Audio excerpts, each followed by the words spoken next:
Assalamualaikum warahmatullahi wabarakatuh. Perkenalkan, nama saya Haikal Adinda Salsabila dengan NIM 1965030.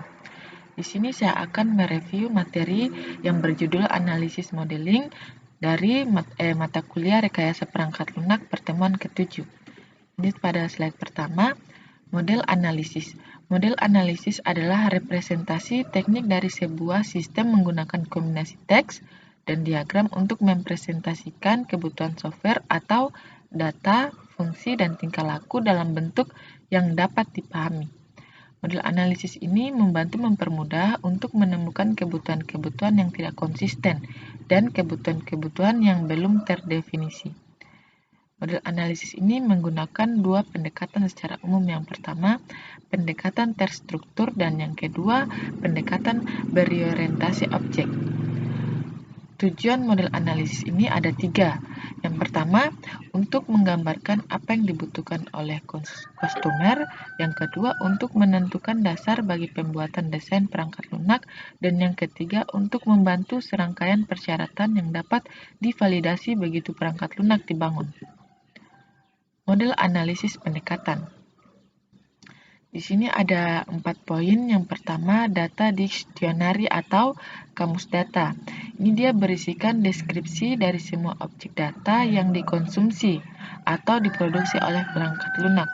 Yang kedua ada entity relationship diagram atau ERD. Ini menggunakan hubungan antar objek data. Yang ketiga ada data flow diagram atau DVD.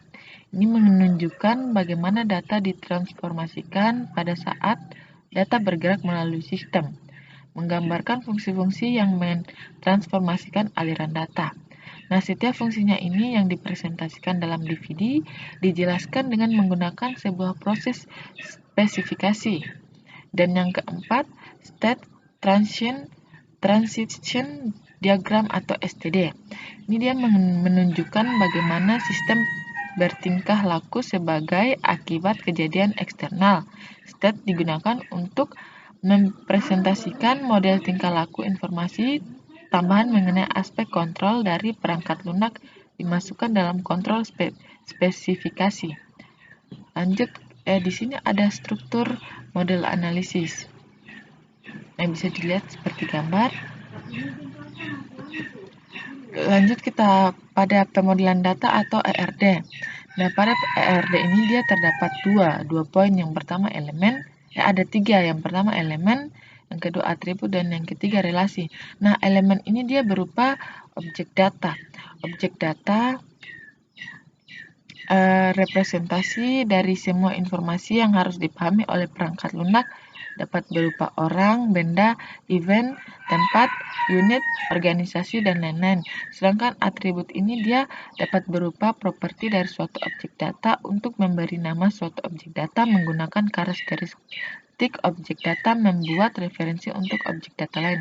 Dan yang ketiga ada relasi. Relasi ini dia mengidentifikasi bagaimana objek data dihubungkan dengan objek data yang lain. Nah, di sini ada cardinality.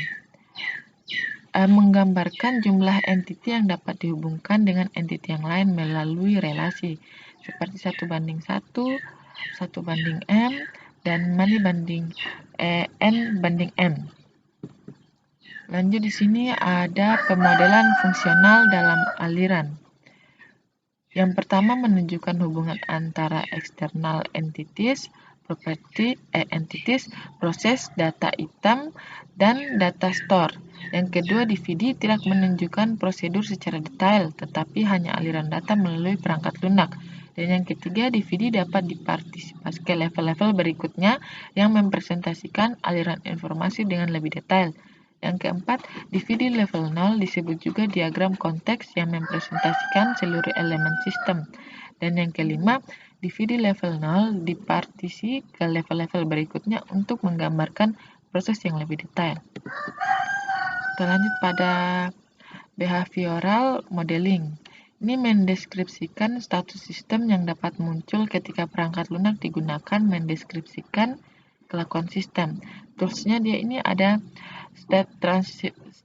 state, transition, diagram, kontrol, spesifikasi, dan umumnya digunakan pada sistem waktunya seperti embedded system atau sistem kontrol. Lanjut kepada STD. STD mempresentasikan tingkah laku dari suatu sistem dengan menggambarkan keadaan atau state dan kejadian yang menyebabkan sistem mengubah keadaan. STD mengidentifikasi aksi seperti aktivitas proses yang diambil sebagai konsekuensi terhadap event tertentu. Nah, di sini ada tugasnya. Studi kasusnya dia tentang sistem library membuat ERD dan DVD. Di sini ada tahap-tahapnya. Yang pertama, di sistem library itu setiap pengunjung yang ingin membaca pustaka harus mendaftar dulu melalui member. Yang kedua, proses pendaftaran member dilakukan secara online dengan mengisi sebuah form registrasi member. Kemudian member mengenerate kode aktivasi dan mengirimkan kode aktivasi tersebut secara otomatis ke email member. Yang ketiga, setelah itu member melakukan aktivasi dengan masukkan email dan kode aktivasi ke form aktivasi. Lalu member dapat melakukan search untuk mencari kontak pustaka yang diinginkan keyword. Dan selanjutnya, sebelum membaca pustaka, member harus terlebih dahulu melakukan login ke sistem dengan menginput email sebagai user ID dan password melalui form login. Selanjutnya, sistem akan melakukan validasi. Jika sistem password valid, maka user bisa membaca kontak pustaka. Jika tidak, maka akan muncul peringatan bahwa user ID salah. Lalu pengolahan kontak pustaka dilakukan oleh seorang admin. Nah, pengolahan data kontak pustaka terdiri dari proses penambahan, upload, dan kontak, dan update konten. Lanjut, untuk melakukan pengolahan konten, admin juga harus login ke sistem dengan menggunakan user ID dan password. Dan terakhir, pustaka yang diakses hanya untuk dibaca dan tidak bisa di-download. Nah, ini tugasnya tentang sistem library membuat ERD dan DVD. Maka gambarnya pada ERD kurang lebih seperti ini.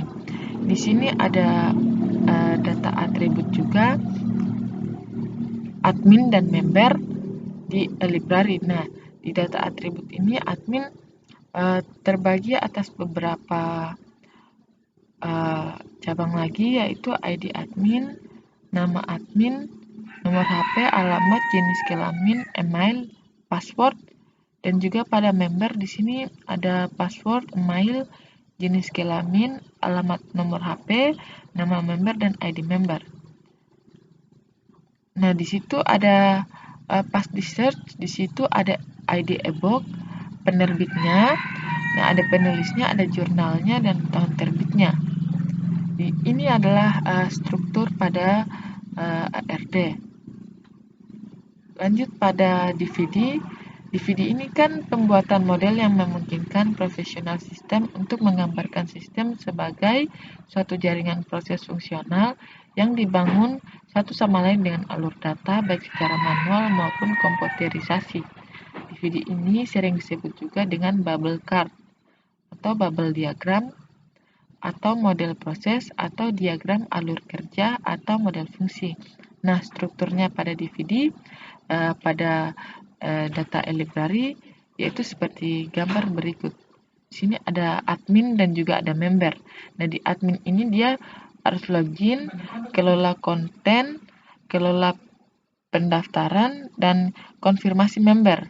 Sedangkan pada member ini ada aktivasi member, form pendaftaran, dan ebook. Nah, mungkin itu saja yang dapat saya sampaikan pada review materi ini. Apabila ada salah kata, mohon dimaafkan. Wabillahi taufiq wa hidayah. Assalamualaikum warahmatullahi wabarakatuh.